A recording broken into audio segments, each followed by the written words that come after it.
आज आपण नवीन पद्धतीची भोपळ्याची सुकी भाजी आपल्याला बनवायची आहे, ते तुम्हाला दाखवते मी।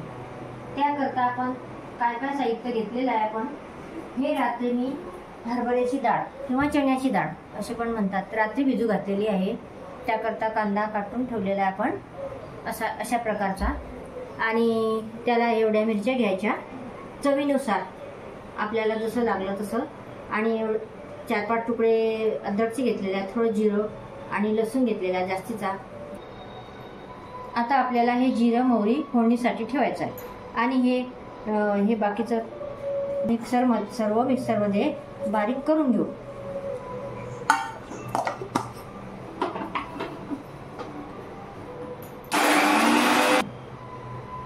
बघा, हे आता आपलं अशा प्रकारे जाडं भरडं वाटलेलं आहे। आता आपल्याला याला फोडणी द्यायची आहे। आता हा भोपळा जर आपण अगोदर खिसला तर तो काळा पडतो, त्याकरता आपल्याला पहिले फोडणी द्यायची आहे। आपला कांदा शकतो तोपर्यंत आपण खिसून घेऊ। आता आपण पॅनमध्ये तेल टाकू।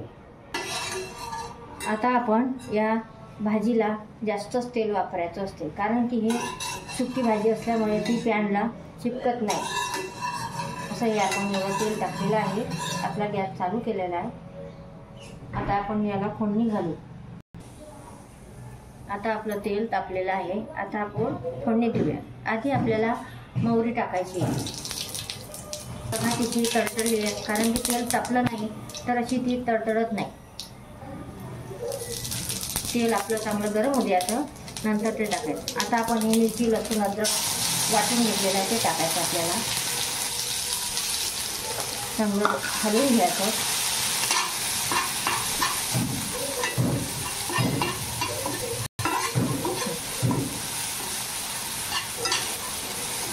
आता आपण हा कांदा टाकू झालेला आहे आपल्या मिरची।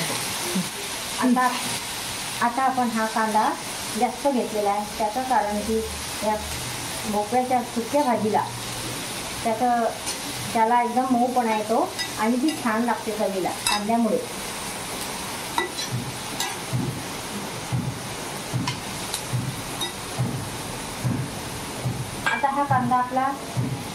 आता हा कांदा आपल्याला बारीक गॅसवर होऊ द्यायचा, तोपर्यंत आपण हे डाळ मिक्सरमध्ये वाटून घ्यायची आपल्याला।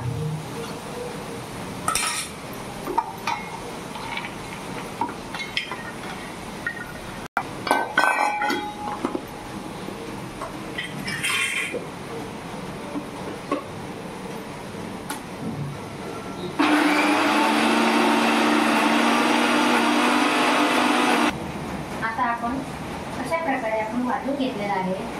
ते जाड पण ठेवायचं नाही, एकदम बारीक करायचं नाही, थोडंसं मीडियम हाताला आपल्याला लागेल तोपर्यंत असं वाटायचं। तोपर्यंत आपला कांदा भाजून घेईल, तोपर्यंत आपल्याला आता हा भोपळा किसून घ्यायचा। हा भोपळा एक पाव आहे आणि कोवळा आहे। कोवळा नसेल तर आपण तो शिजून घ्यायचा आपल्याला। आता कोवळा असल्यामुळे आपण तो तसाच आपण शिजून घेऊ।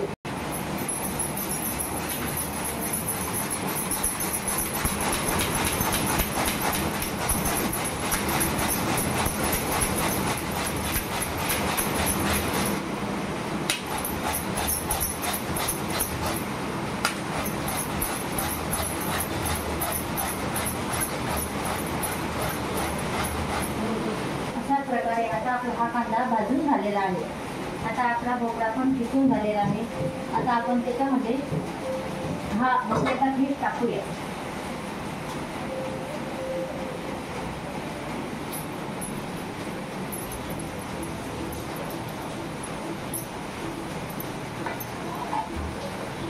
असा टाकला आता आपण पॅनमध्ये। आता आपण याच्यामध्ये हळद टाकूया। आता ते व्यवस्थित हलवून घ्यायचं।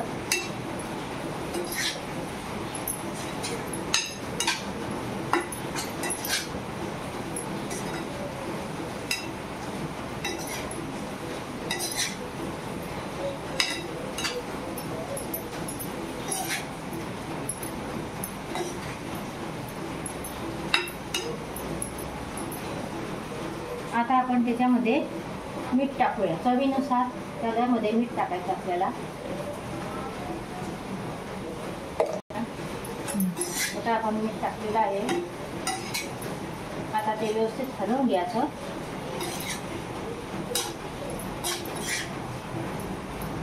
पाच मिनिट आपल्याला याच्यावर झाकण ठेवायचं. आपण त्याच्यामध्ये आता आपण ते हरभऱ्याच्या डाळीचं वाटून घेतलेलं ते टाकलं, त्याच्यामध्ये मिक्स करून घेतलेलं आहे व्यवस्थित.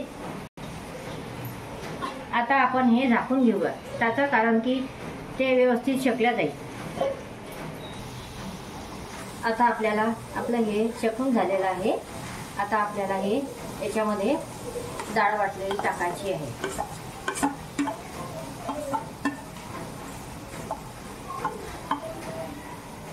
असं हे ताटाला लागलेलं हाताने पण आपण काढू शकता, कारण की त्याने सगळ्या वस्तू निघत नाही. आता ही भाजी आपल्याला कमी गॅसवरच भाजावं लागेल, कारण की ती मग जळून जाईल. आता आपण याच्यावर झाकण ठेवूया आणि बारीक गॅसवर त्याला होऊ द्यायचं. आता ही आपली भाजी 10 मिनिटातच मी झाकून ठेवून झालेली आहे. त्याच्यामध्ये आता आपण कोथिंबीर टाकूया. आता आपली ही भाजी तयार झालेली आहे. आता आपण हा गॅस बंद करून घेऊया. एकदम सुगंध आलेला आहे आपल्या भाजीला. आता ही भाजी आपल्याला करायला वेळ लागते, पण ती खायला एकदम चविष्ट लागते आणि तुम्ही कधीही करू शकाल. तुम्ही अशा पद्धतीनं भाजी करून बघा की तुम्हाला ही नक्की आवडेल. धन्यवाद.